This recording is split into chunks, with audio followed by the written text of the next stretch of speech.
Welcome to Indian exam. आप सभी का हमारे यूट्यूब चैनल में बहुत बहुत स्वागत है। पिछले लेक्चर के अंदर हमने मैटर के जो स्टेट्स होती हैं उनको चेंज करने के तरीके के बारे में सीखा था कि किस प्रकार से टेम्परेचर यानी कि हमारा तापमान और प्रेशर, ये दोनों चीजें किस प्रकार से इनको बढ़ाकर या घटाकर किसी मैटर की स्टेट को चेंज किया जा सकता है। सॉलिड से लिक्विड में, लिक्विड से गैस में चेंज किया जा सकता है। लेकिन क्या आप इस बारे में सोच सकते हैं कि बगैर टेम्परेचर और प्रेशर को चेंज किए, ना ही तो इनको चेंज करना है किसी को, फिर भी किसी सॉलिड स्टेट यानी कि किसी भी मैटर के स्टेट को चेंज किया जा सकता है without changing the temperature and pressure? We can change the state of matter. How can it possible? Let's learn.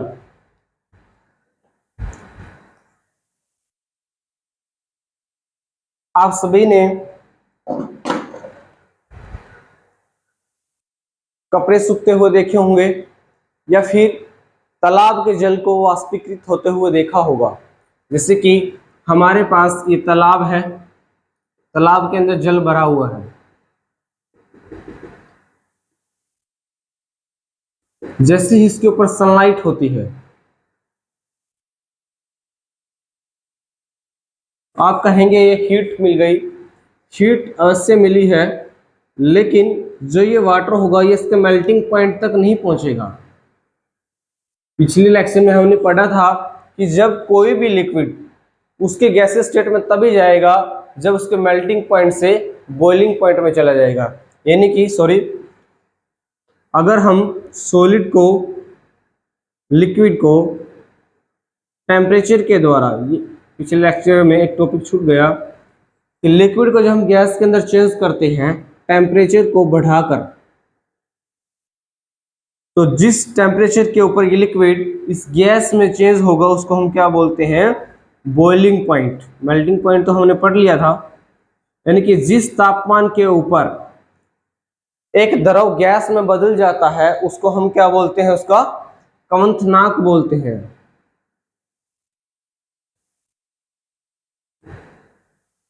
ठीक है, एक लिक्विड जब एक टेम्परेचर को बढ़ाने के बाद गैस में चेंज होता है, लेकिन कितना टेम्परेचर? जिस टेम्परेचर के ऊपर वो लिक्विड गैस में बदल जाएगा वो क्या कहलाएगा? उसका बॉइलिंग पॉइंट कहलाएगा। यानी कि यहां पर इस वाटर को बॉइलिंग पॉइंट के जितना टेम्परेचर नहीं मिल रहा। सूर्य से यहाँ से हीट जरूर मिल रही है, लेकिन इतना टेम्परेचर यहाँ पर नहीं मिल रहा जितना इसके बॉइलिंग पॉइंट होता है। ठीक है, इसका बॉइलिंग पॉइंट कितना होता है वाटर का? 100 डिग्री सेल्सियस। यहाँ पर 100 डिग्री सेल्सियस तो बहुत उबलना शुरू कर देगा वाटर। लेकिन वाटर के देखिए यहाँ पे जो ऊपर वाली लेयर के जो पार्टिकल्स होंगे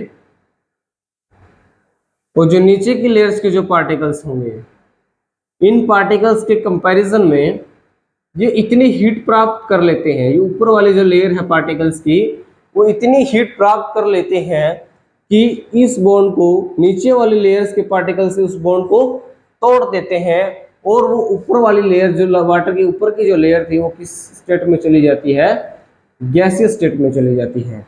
या फिर कपड़ों को सूखना, यानी कि जब कपड़ों के अंदर गीला वाटर होता है, जैसे कि हमारा ये शर्ट है,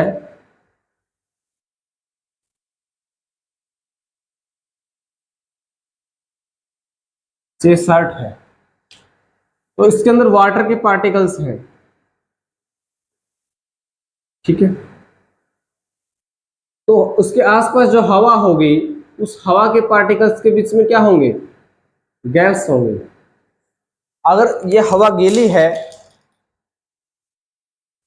अगर ये हवा गीली है तो गीली हवा के अंदर पहले से ही पार्टिकल्स होंगे किसके? वाटर के।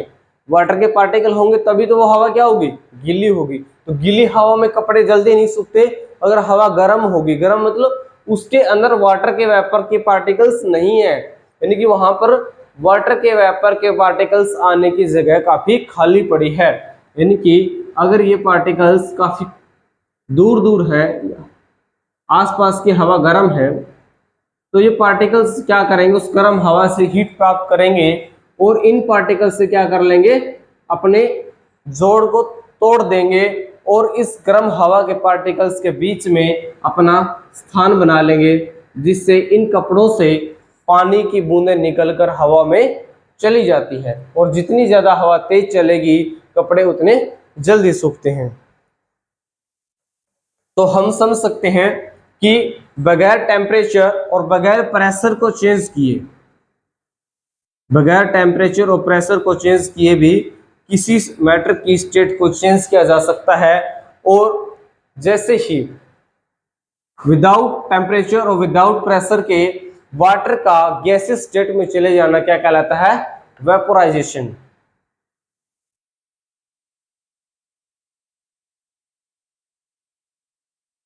हिंदी में इसको वाष्पीकरण कहते हैं, यानी कि इंग्लिश में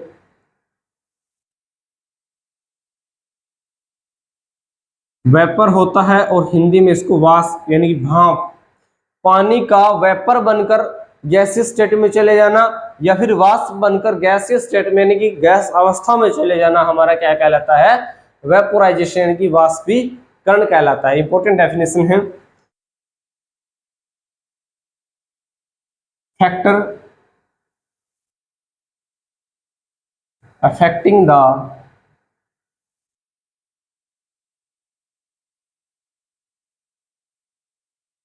rate of evaporation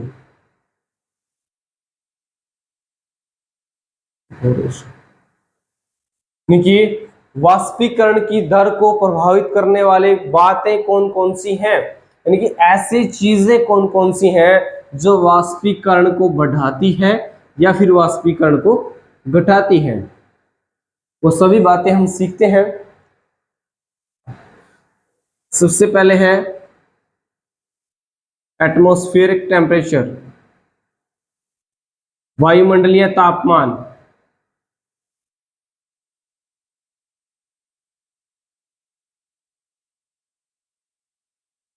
जैसे कि एक कटोरे के अंदर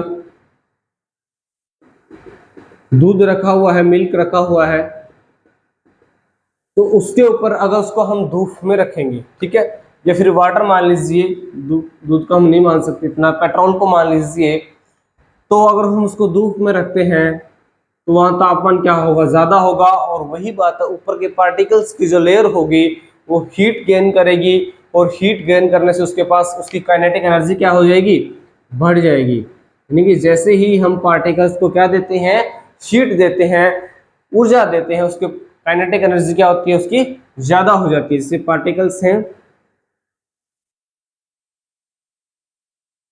बहुत सारे पार्टिकल्स इसके अंदर, जैसे इसको एनर्जी मिलेगी, हीट मिलेगी, इसकी काइनेटिक एनर्जी क्या हो जाएगी, बढ़ जाएगी। और ये काइनेटिक एनर्जी इस जोड़ को तोड़ देती है और जिससे ये क्या चला जाता है, भाप या वेपर की अवस्था में चला जाता है। इसके बाद हम देखते हैं, अगर हम हमारे घर पर गर्म दूध का एक गिलास भर लेते हैं, यदि हम इसी दूध को एक कटोरे के अंदर डाल दें तो वो जल्दी ठंडा हो जाता है। इसका रीजन क्या है, यहां पर जो लेयर है ऊपर के पार्टिकल्स की, वहां पार्टिकल कम है, ठीक है, तो वहां के पार्टिकल्स को बाहर से क्या हो रहा है, एनर्जी क्या हो रही है, कम मिल रही है। यानी कि यहां से यहाँ जो हवा के पार्टिकल्स होंगे, ठीक है, तो यहाँ टच में कम होंगे, तो यहाँ से एनर्जी बाहर कम जा पाएगी, ठीक है, यहाँ से एनर्जी जाएगी तभी तो दूध क्या होगा, ठंडा होगा। तो यहाँ पर गैस के जो पार्टिकल होंगे तो इस दूध के पार्टिकल के कम टच में होंगे, लेकिन जैसे ही दूध को हम फैला देते हैं तो हवा के पार्टिकल इसके टच में आ जाते हैं, ज़्यादा पार्टिकल टच में आते हैं। और जैसे ही वो पार्टिकल टच में आएंगे वो क्या हो जाते हैं, इस दूध के पार्टिकल से, गर्म दूध के पार्टिकल से क्या लेंगे, वो एनर्जी लेते हैं और वो भी क्या हो जाते हैं, वेपर बन जाते हैं। वेपर यानी कि भाप बन जाती है, भाप बनकर उड़ जाते हैं। क्लियर है?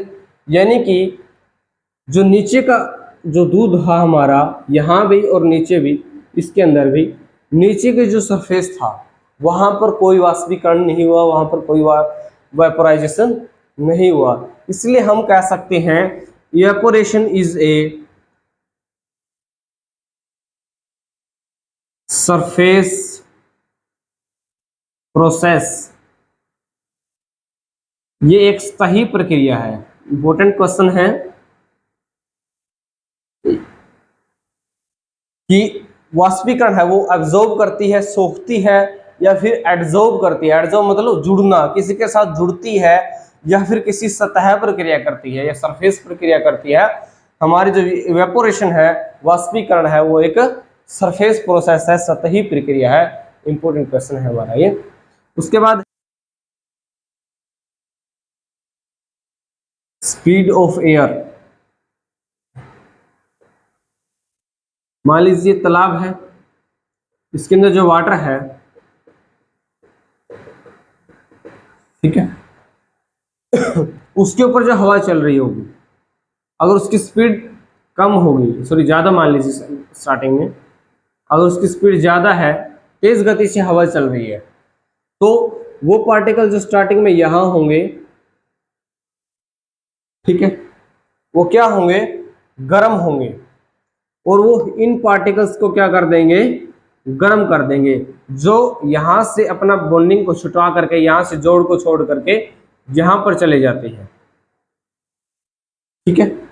लेकिन और जैसे ये चले जाएंगे, अगले पार्टिकल्स का नंबर आएगा, ये हवा कहाँ चली जाएगी, आगे चली जाती है, और आगे आने वाली हवा इन पार्टिकल्स के टच में आती है, जिससे वाष्पीकरण क्या होता है, बढ़ता है। एक बार फिर देख लीजिए, जैसे हमारे पार्टिकल्स हैं वाटर के, एक लेयर नीचे है,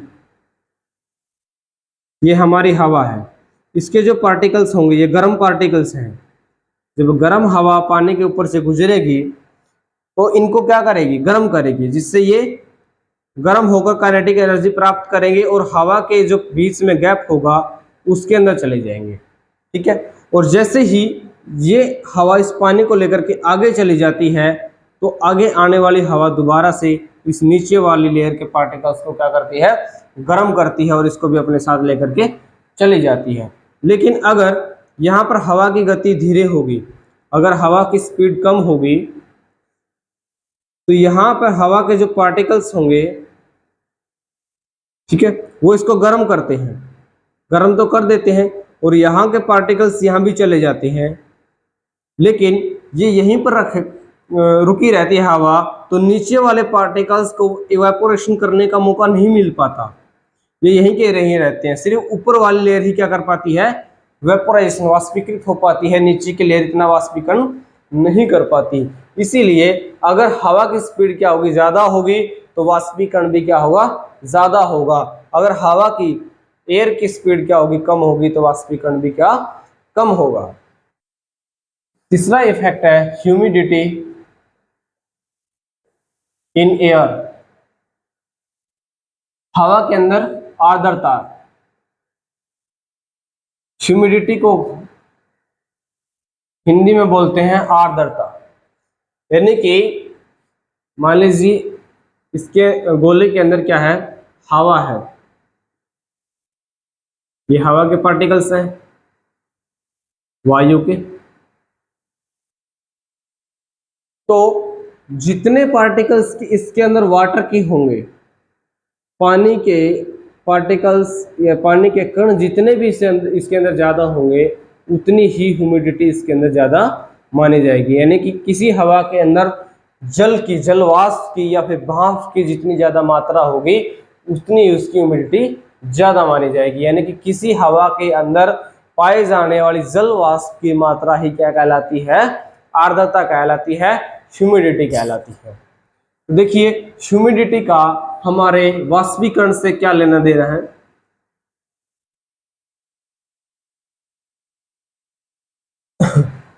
जैसे कि हमारे तालाब के अंदर ये वाटर था, पार्टिकल्स के रूप में ले लेते हैं इसको। ये हमारे जो जल है उसके पार्टिकल्स हैं। तालाब के अंदर ये जल पड़ा हुआ है, तो हवा आती है, बेसिक स्पीड क्या उसकी ज़्यादा होगी। आप इसकी स्पीड को ज़्यादा कर लीजिए, बहुत तेज़ गति से स्पीड है, लेकिन जैसे ही इसके बीच में ये अगर वाटर के पार्टिकल्स होंगे, अगर इसके अंदर ह्यूमिडिटी ज़्यादा होगी तो क्या होगा, इसके अंदर हीट नहीं होगी। ये जो पार्टिकल्स होंगे ये इसको हीट नहीं कर पाएंगे, इनको गर्म नहीं कर पाएंगे, और जब ये गर्म नहीं होंगे तो नीचे वाला बॉन्ड नहीं टूटेगा। और दूसरा, अगर ये हीट भी कर देंगे इसको, अगर इन पार्टिकल्स को हीट भी कर रहे हैं, यहाँ से बोर्ड भी जो जोड़ है वो टूट जाता है, लेकिन आगे जो इन पार्टिकल्स को खाली जगह चाहिएगी वो इनको नहीं मिल पाती, जिस वजह से वाष्पीकरण नहीं हो पाता। वाटर के ऊपरी लेवल के जो कण हैं वो यहीं के यहीं रह जाते हैं, वो हवा के साथ उड़ करके आगे नहीं जा पाते। इसीलिए जिस हवा के अंदर, अगर हवा के अंदर आर्द्रता ह्यूमिडिटी ज़्यादा होगी तो वहाँ वाष्पीकरण कम होगा।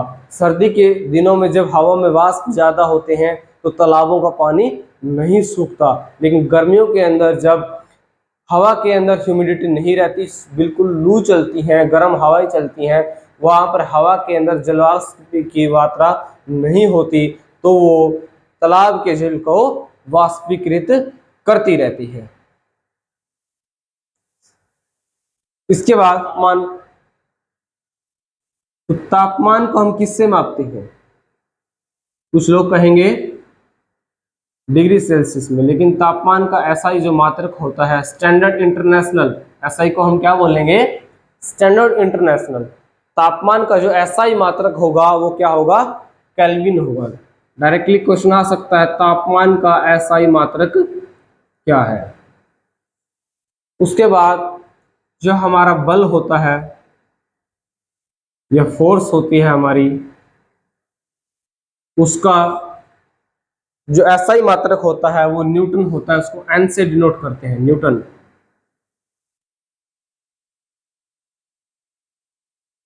जो वॉल्यूम होता है, आयतन के बारे में है भी हमने पढ़ा है, आयतन का भी जिक्र है इस चैप्टर में, तो हम इसको मीटर क्यूब के नाम से इसको जाना जाता है। मीटर क्यूब भी उसका क्या है? एसआई मात्रक होता है। सहती वजन जो होता है हमारा, उसको किलोग्राम में मापते हैं। जो दाब होता है, प्रेशर होता है, प्रेशर के बारे में भी हमने पढ़ा है। दाब, उसको हम पास्कल के नाम से जानते हैं। इसको डिनोट करने का तरीका होता है PA। तो कुछ वर्ड्स हैं याद करने हैं जो आगे जा करके डायरेक्टली क्वेश्चन भी आ सकता है, या फिर हम जब न्यूमेरिकल पढ़ेंगे, छोटे छोटे, हमारे कॉम्पिटिटिव एग्जाम में इतने डीपली न्यूमेरिकल्स नहीं आते हैं, तो फिर भी जो हम छोटे मोटे न्यूमेरिकल्स पढ़ने की कोशिश करेंगे, सीखने की कोशिश करेंगे, उसमें ये ऐसा ही मात्रक है जो यूनिट्स हैं, ये काफ़ी काम आने वाली है। उसके बाद है हमारा डेंसिटी। डेंसिटी के बारे में भी हमने पढ़ा है। घनत्व, घनत्व की परिभाषा क्या होती है, उसका ऐसा यूनिट सीखने का सबसे आसान तरीका है भार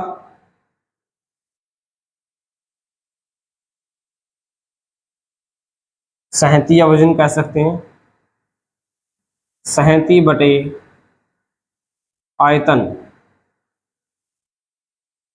ये सबसे आसान तरीका है किसी भी घनत्व को ज्ञात करने का या याद रखने का, यानी कि भार या सहती बटे आयतन। सहती का हमारा फार्मूला क्या है? किलोग्राम, और आयतन का क्या है? मीटर की पावर 3। अब इस मीटर को ऊपर लेके जाते हैं। अगर हमने मैथ पढ़ा है तो ऊपर जाने के बाद ये पावर क्या हो जाती है? माइनस की, किलोग्राम पर मीटर क्यूब, या फिर इसको ऐसे भी लिखा जा सकता है, ये हमारे घनत्व का ऐसा ही मात्रक है। आशा है कि आप सबको ये सब कुछ समझ में आया होगा। अगर किसी को भी किसी भी टॉपिक के बारे में डाउट है तो आप कमेंट सेक्शन में जाकर के कमेंट कर सकते हैं। आपके हर डाउट को यहाँ पर क्लियर किया जाएगा, या फिर कोई छोटा डाउट होगा तो हम कमेंट में भी इसका जवाब दे सकते हैं। धन्यवाद।